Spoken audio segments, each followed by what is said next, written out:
ये कहानी है जब दुनिया के खत्म होते ही सभी साइंटिस्ट्स ने मिलकर एक ऐसे शहर का निर्माण किया जो जमीन के कई किलोमीटर नीचे था। साइंटिस्ट्स ने उस शहर से बाहर निकलने के बारे में सभी जानकारियों को एक कागज पर लिखा और एक खास की के साथ उसे एक बॉक्स में बंद करके उस बॉक्स को अगले 200 सालों पर सेट किया और उस बॉक्स को सिटी के मेयर को दिया गया। मेयर का काम था आगे आने वाले मेयर को वो बॉक्स देना और फिर उस मेयर का उससे आगे वाले मेयर को बॉक्स देना अगले 200 सालों तक, जब तक ये बॉक्स खुल ना जाए। ये बॉक्स कई मेयर्स के हाथ में गया मगर एक मेयर की डेथ जवानी में ही हो गई और ये चेन यहीं टूट गई। वो बॉक्स उस मेयर के स्टोर रूम में रख दिया गया और धीरे धीरे उसे भुला भी दिया गया। अब 200 साल पूरी तरह गुजर चुके थे और अब बॉक्स खुल चुका था।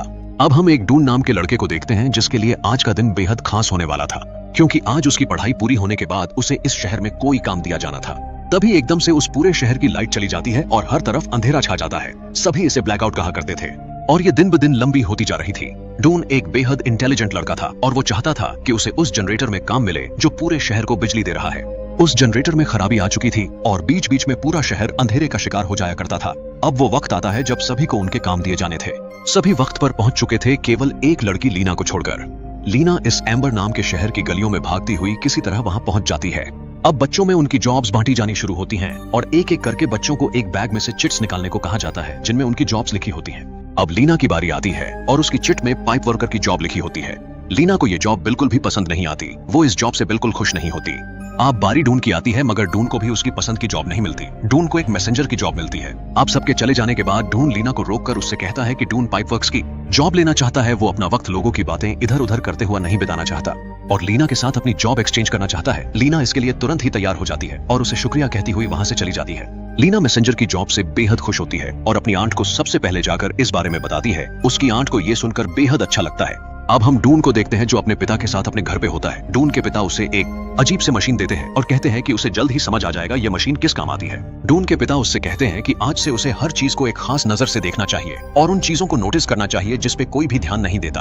अब ये सब सुनने के बाद डून घर से बाहर चला जाता है और बाहर जाकर उसकी नजर एक बेहद अजीब से जानवर पर पड़ती है जो किसी कीड़े की तरह नजर आ रहा था।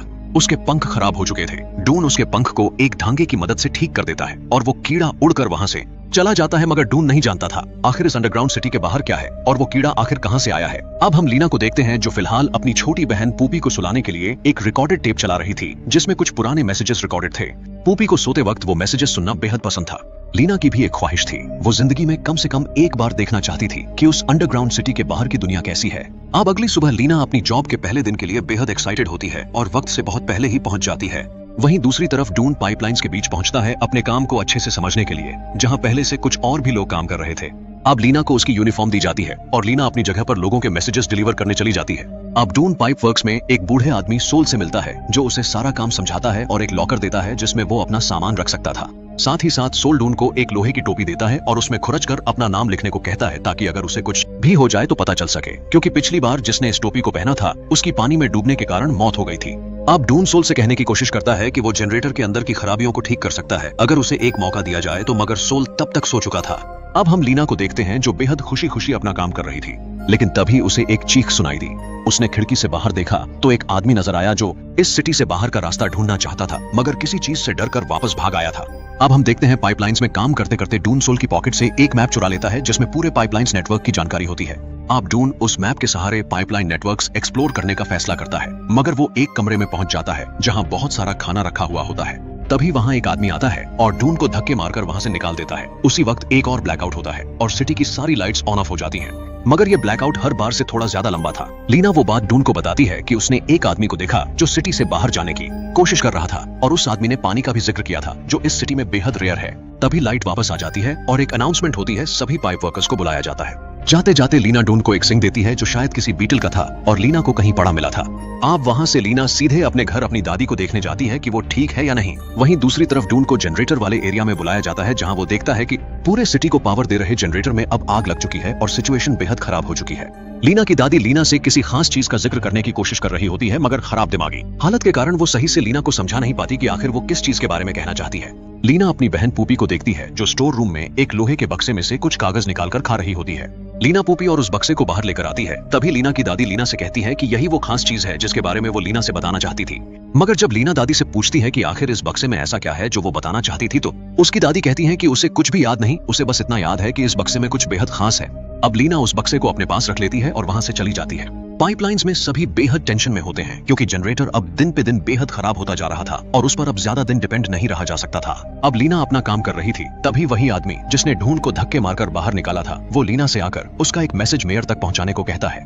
वो मैसेज कोड वर्ड्स में था और लीना उसे नहीं समझ पाती, मगर लीना वो मैसेज मेयर तक पहुंचाने चली जाती है।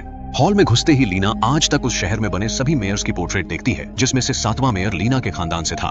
उसकी तस्वीर में लीना देखती है कि उसने वही बॉक्स पकड़ रखा था जो लीना को आज अपने घर के स्टोर रूम से मिला था।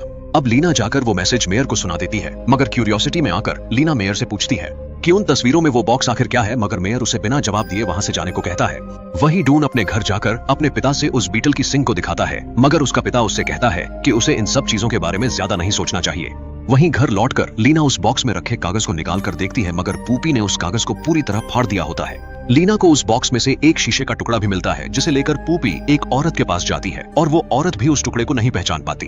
तभी एक और ब्लैकआउट आता है। घर लौटकर लीना अपनी दादी से एक बार फिर पूछने की कोशिश करती है आखिर वो चीज है क्या, मगर दादी की दिमागी हालत अब कुछ बोलने लायक बिल्कुल नहीं बची थी। अब लीना पूपी को भी डॉक्टर के पास ले जाती है, जिसे बहुत खांसी आ रही थी। वो डॉक्टर पूपी के मुंह के अंदर से एक कागज का टुकड़ा निकालकर वहां से चली जाती है। पूपी उस कागज को खोलकर उसमें लिखी चीज को पढ़ने की कोशिश कर रही थी कि तभी एक बार फिर ब्लैकआउट आया और फिर लीना की दादी चल बसी।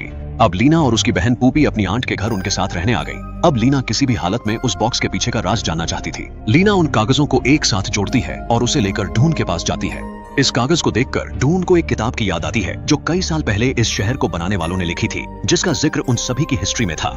लीना और ढूंढ चोरी छुपे उस जगह पर वो किताब खोलकर देख रहे थे जिसमें लिखी चीजें उस फटे हुए कागज से बेहद मिलती जुलती थीं। मगर तभी वहां एक आदमी आ जाता है, जिसकी वजह से ढूंढ और लीना को वहां से छुपकर भागना पड़ता है। लीना अपना जोड़ा हुआ कागज ढूंढ को दिखाती है, जिसमें आखिरी शब्द एग्जिट होता है, जिसका मतलब साफ था। इस कागज पर एम्बर शहर से बाहर जाने का रास्ता लिखा था। अब ढूंढ लीना के साथ पाइपलाइंस के बीच पहुंचता है और लीना को एक ऐसी टनल दिखाता है जिसे सोल की मैप से मिटा दिया गया था। इस टनल में कोई राज छुपा था जिसे ढूंढ जानना चाहता था।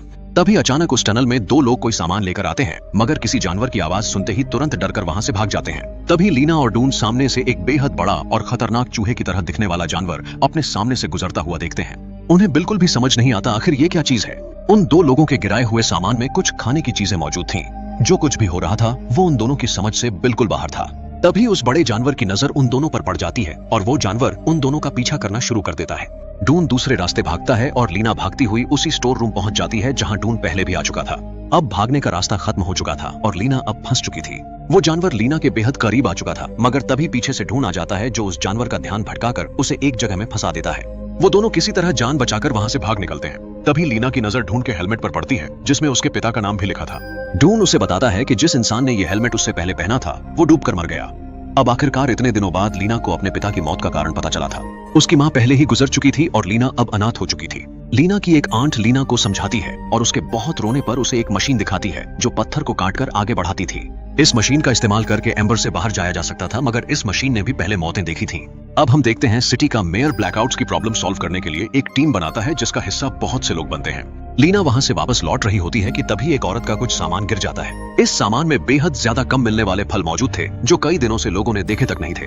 वो औरत कहती है कि ये फल वो अपने एक दोस्त के लिए ले जा रही है, मगर उसका ये दोस्त वही अजीब आदमी था जिसने धक्के मारकर ढूंढ को स्टोर रूम से बाहर निकाला था। अब इतना देखते ही लीना ढूंढ के पास जाती है और उसे सब कुछ बताती है, जिसके बाद वो दोनों चुपकर मेयर के रूम में पाइपलाइन के रास्ते जाने का फैसला करते हैं। वो लोग वहां जो देखते हैं उन्हें अपनी आंखों पर विश्वास नहीं होता। वहां ढेर सारा खाना रखा हुआ नजर आता है जो कई सालों से लोगों को देखने तक को नसीब नहीं था।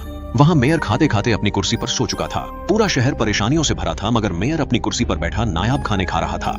अब वो लोग चुपचाप वहां से बाहर आ जाते हैं और लीना ढूंढ को अपने घर लेकर जाती है जहां पूपी के सोने का वक्त हो चुका था। लीना ढूंढ से वो रिकॉर्डेड टेप चलाने को कहती है जिसमें पुरानी रिकॉर्डिंग्स मौजूद थीं। ढूंढ को उस रिकॉर्डिंग में कुछ बेहद काम की चीज सुनाई दे देती है और ढूंढ तुरंत ही वहां से चला जाता है। जाते जाते लीना ढूंढ से कहती है कि वो दोनों दोबारा ग्रीन हाउस पर मिलेंगे। ढूंढ ने अपने पिता की आवाज उस टेप मशीन में सुनी थी जिसमें लीना के पिता से कह रहे थे कि वो दोनों मिलकर इस शहर से बाहर जा सकते हैं। अब ढूंढ के पिता उसकी बात टालने की कोशिश करते हैं, मगर ढूंढ उनसे कहता है कि उसके पास प्रूफ मौजूद है। इस शहर को बनाने वालों ने यहाँ से निकलने का रास्ता भी लिखा था। अब लीना जाकर मेयर की शिकायत हॉल के एक आदमी से करती है कि मेयर शहर के लोगों से खाना चुरा रहा है, मगर वो आदमी भी मेयर से मिला हुआ था और इतना सुनते ही लीना को मेयर के पास लेकर जाता है। मगर वहां मेयर की नजर लीना के हाथों में रखे उस बॉक्स पर पड़ती है। मेयर उस बॉक्स को लीना से छीनने की कोशिश करता है, मगर तभी एक ब्लैकआउट आता है और लीना वहां से बचकर भाग निकलती है। अब मेयर अपने आदमियों को लीना को ढूंढने भेज देता है। उसी वक्त शहर में कोई फंक्शन होने वाला था जिसके कारण बेहद भीड़ भाड़ का माहौल था।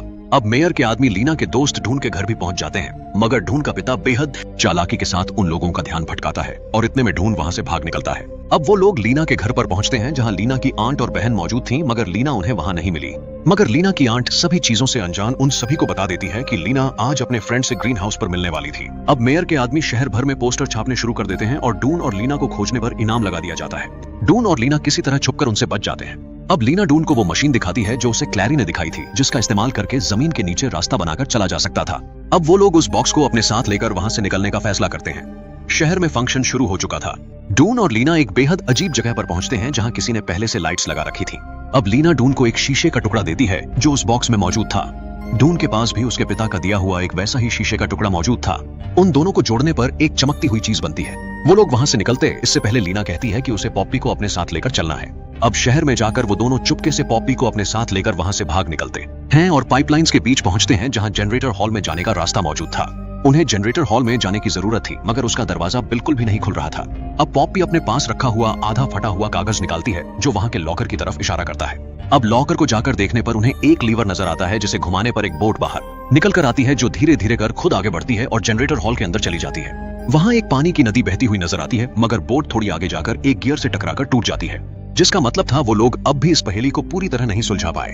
अब उस कागज पर लिखी चीजों को समझते हुए दोनों एक कंट्रोल रूम में पहुंचते हैं जहां जनरेटर हॉल के सारे कंट्रोल्स मौजूद थे। अब उस कागज को फॉलो करते हुए उन्हें आखिरकार एक रास्ता नजर आता है। शहर में हर तरफ शॉर्ट सर्किट होने लगता है। अब डून और लीना बोट में बैठकर वहां से निकल जाते हैं। वहीं दूसरी तरफ मेयर अपने बंकर में आ जाता है ताकि वो किसी भी इमरजेंसी की सिचुएशन में खुद को बचा सके, मगर मेयर वहां उस खतरनाक जानवर के हाथों मारा जाता है। अब कई घंटों के सफर के बाद वो लोग जमीन से बाहर आते हैं, मगर तब रात का वक्त होता है और उन्हें बेहद बुरा लगता है क्योंकि बाहर आकर भी उन्हें केवल अंधेरा ही नजर आता है। मगर तभी सुबह हो जाती है और उन्हें ये देखकर बेहद खुशी होती है। अब डून और लीना एक पत्थर में एक लेटर लिखकर उस जमीन के नीचे मौजूद शहर में गिरा देते हैं ताकि बाकी लोग भी उस शहर से बाहर आ सकें। वो लेटर ढूंढ के पिता के हाथ लगता है और हमारी कहानी यहीं खत्म हो जाती है। आप जाते जाते हमारे चैनल को सब्सक्राइब करना बिल्कुल भी ना भूलें।